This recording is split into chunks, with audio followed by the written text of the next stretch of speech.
Assalamualaikum warahmatullahi wabarakatuh.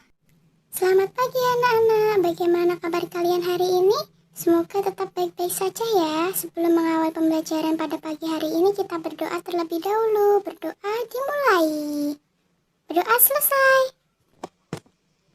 Sebelumnya, perkenalkan nama Bu Guru Rika Erlinawati, asalnya dari Demak. Kebetulan Bu Guru adalah guru PPL dari PGSD Unisula.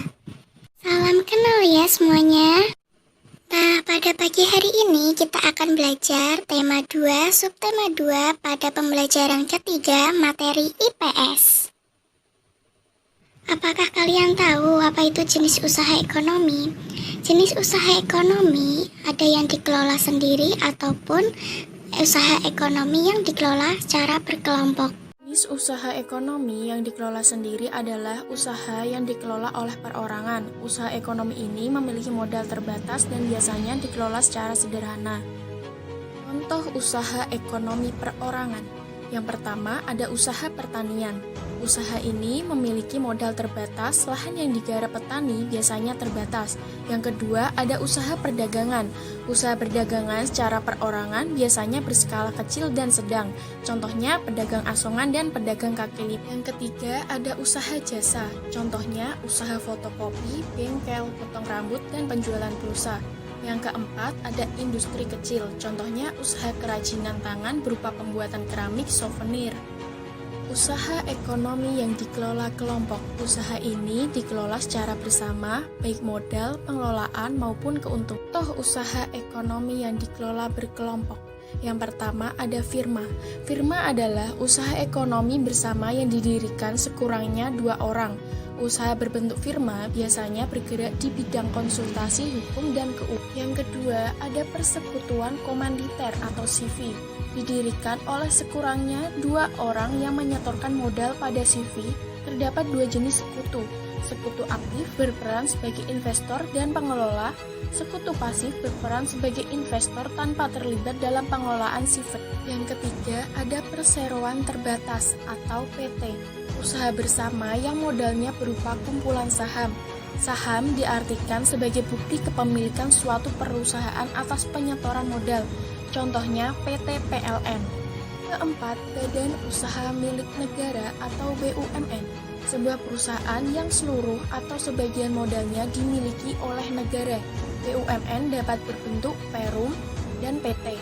BUMN bergerak di bidang usaha yang bersifat strategis. Contohnya Pertamina. Kelima, ada koperasi.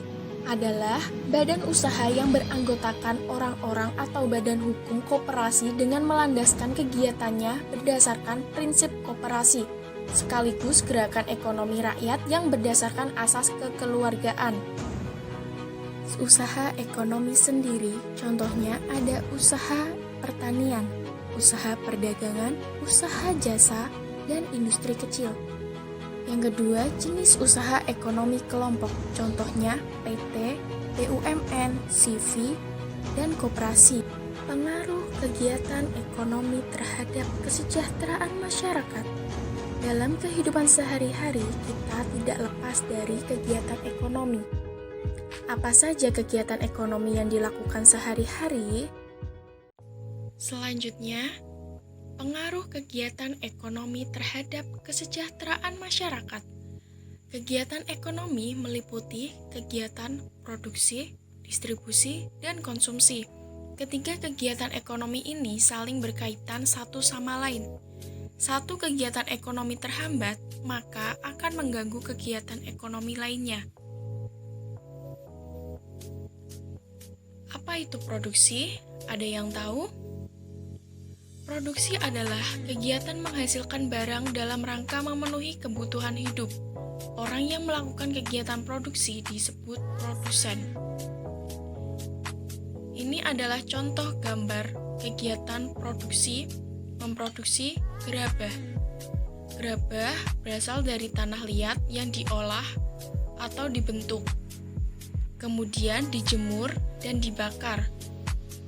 Proses akhir gerabah tersebut diwarnai, kemudian dijual kepada konsumen. Nah, dari cerita tersebut, itu dapat dikatakan seorang pengrajin telah melakukan kegiatan produksi.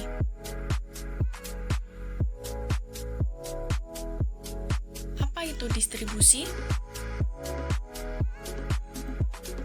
Distribusi adalah kegiatan menyalurkan hasil produksi dari produsen ke konsumen. Orang yang melakukan kegiatan ini disebut distributor. Nah, itu merupakan contoh gambar dari kegiatan distribusi. Orang yang menyalurkan dari hasil produksi kepada konsumen.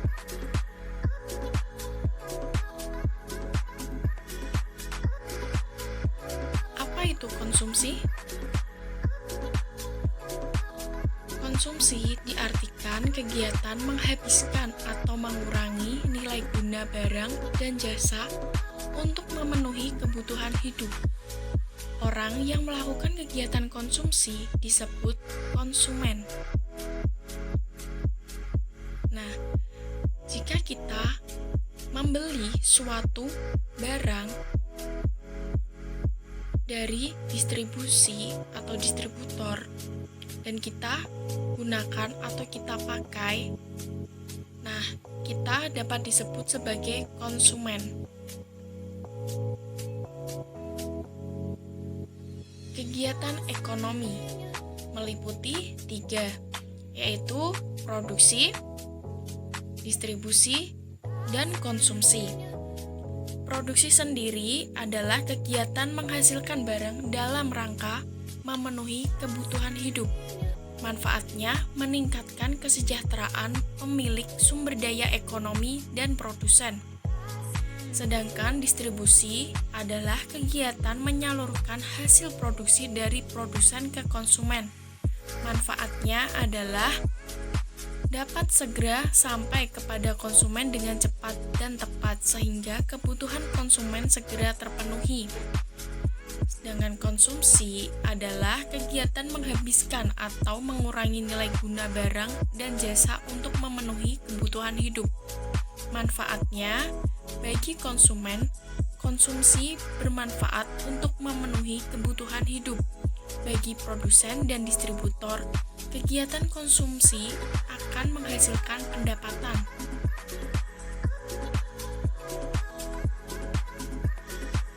Nah, ayo anak-anak kita lihat jenis kegiatan ekonomi di lingkungan sekitar kita. Nah, ada produksi, distribusi, dan konsumsi. Mari kita amati kegiatan ekonomi yang ada di lingkungan sekitar. Contohnya yang pertama dalam produksi, yaitu membuat tahu, distribusinya menjual tahu, konsumsinya mengkonsumsi tahu. Yang contoh kedua ada produksi pembuatan bakso, distribusinya penjual bakso, konsumsinya mengkonsumsi bakso. Contoh yang ketiga, produksi pembuatan keripik singkong, distribusi penjual keripik, konsumsi mengkonsumsi keripik. Contoh yang keempat, produksi pembuatan pakaian, distribusi menjual pakaian, dan konsumsinya adalah memakai pakaian tersebut.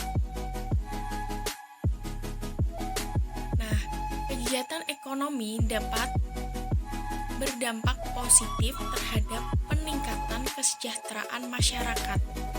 Ya, jadi pengaruh dari kegiatan ekonomi dalam kesejahteraan masyarakat ini sangat berdampak positif ya.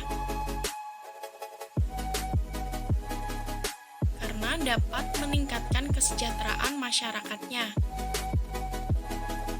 Nah, sekian pemaparan materi pada pagi hari ini, kurang lebihnya mohon maaf. Tetap semangat walaupun belajar di rumah, tetap jaga kesehatan ya. Wassalamualaikum warahmatullahi wabarakatuh.